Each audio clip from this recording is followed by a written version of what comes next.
Hello friends, welcome all of you to my YouTube channel PCB concept. और आज अगर हम बात करें तो आज की जो लेक्चर होगी हमारी, इसमें हम पढ़ने जा रहे हैं बॉयल्स लॉ। ठीक है, बॉयल्स लॉ हम आज के लेक्चर में बच्चों पढ़ने जा रहे हैं। देखिए, बॉयल्स लॉ को समझने का एक सिंपल तरीका क्या है, ये तो आप सभी ने सुना ही होगा।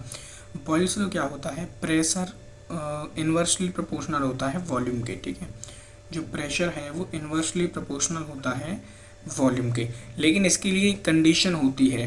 वो क्या होती है, एट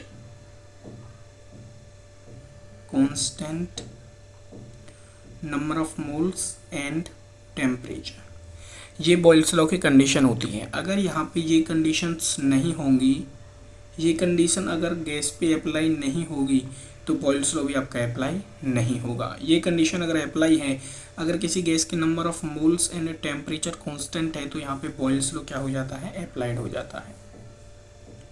ठीक है, बॉयल्स लॉ अप्लाई हो जाता है वहाँ पे। तो समझ में आया। सिंपल सी बात क्या होती है कि जो बॉयल्स लॉ होता है वो प्रेशर के इन्वर्सली प्रोपोर्शनल होता है। अब आप सभी को पता है कि जब प्रोपोर्शनलिटी का साइन हटाते हैं तो एक कांस्टेंट आता है। तो चलिए हम ये कर लेते हैं। तो यहाँ पे हमने इसको हटा दिया प्रोपोर्शनलिटी, तो एक कांस्टेंट आ गया के।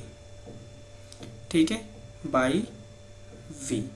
तो ये हो गया आपका किसका फॉर्मूला, बॉयल्स लॉ का फॉर्मूला। अब यहाँ से देखिए, अगर हम बात करें के की, तो के का फॉर्मूला क्या आ जाएगा, यहाँ पे के क्या है, कांस्टेंट। ये आ जाएगा आपका पी वी।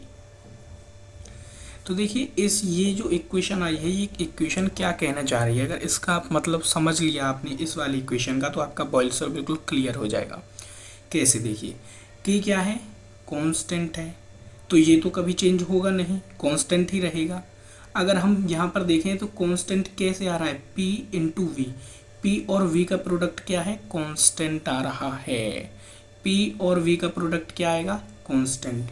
तो आप किसी भी गैस की बात करें, गैस A की बात कर लीजिए, गैस B की बात कर लीजिए, किसी भी गैस के लिए जो प्रेशर और वॉल्यूम का जो प्रोडक्ट है वो हमेशा कांस्टेंट आएगा। जैसे मान लीजिए A का यहाँ देखते हैं, जैसे कि कोई गैस A है हमारे पास। ठीक है, इसका कुछ प्रेशर है P1 और कुछ वॉल्यूम है V1। वहीं पर अगर देखें, एक हमारे पास गैस B है, गैस B का भी कुछ प्रेशर होगा P2, इसका भी कुछ वॉल्यूम होगा, उसको लिख दिया V2। हम बात करें अगर P इंटू V, तो क्या आता है, कांस्टेंट आएगा। P और V का अगर हम मल्टीप्लाई करें, प्रोडक्ट निकालें, तो क्या आता है, वो कांस्टेंट, हमेशा कांस्टेंट ही रहेगा, कभी चेंज नहीं होगा। ऐसे ही इसका भी क्या आएगा, कांस्टेंट आएगा। दोनों ही गैसों में प्रेशर और वॉल्यूम का जो प्रोडक्ट है वो कांस्टेंट आएगा। तो यहाँ से हम लिख सकते हैं कि P1V1 is equals to P2V2। ठीक, ये आ गया आपका मोस्ट इम्पोर्टेंट इक्वेशंस। ये आपकी मोस्ट इम्पोर्टेंट है, यहीं से सारे क्वेश्चन बनते हैं।